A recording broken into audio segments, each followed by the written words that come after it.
Hey crafty people, in this video we're going to be talking about abbreviation Tr2tog, which stands for treble two together.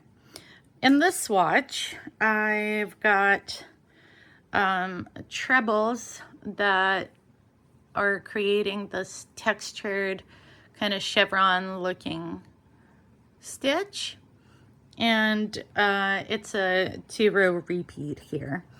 So I'm going into this stitch here for my trebles.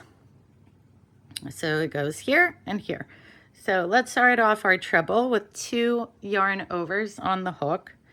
Now typically when you make a stitch, you would go to the back of the work and draw a loop, but that would bend our fabric. So for this example here, I've got the 2 yarn overs. I'm gonna go ahead and go through the back and back out, just picking up that stitch that I'm working. So yarn over, I've got 4 loops on my hook. 1, 2, and I'm not gonna complete the stitch because I need to make a second treble and complete the second treble together with this one. So 1, 2, into that next spot, yarn over, pick it up. Now I've got 5 loops.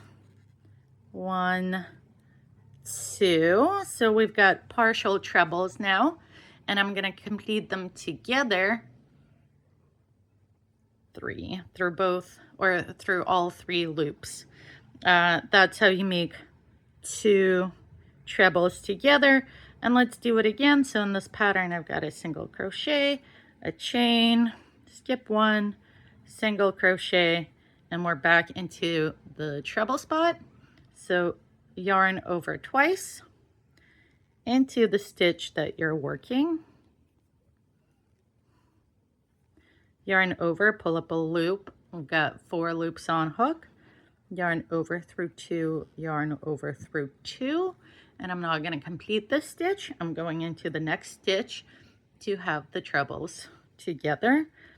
Yarn over twice into the stitch, yarn over, pull up a loop, yarn over through 2, yarn over through 2, and now I'm ready to complete the treble 2 together by yarn over and pull through all 3 loops. So there you go. That's Tr2tog. Treble 2 together.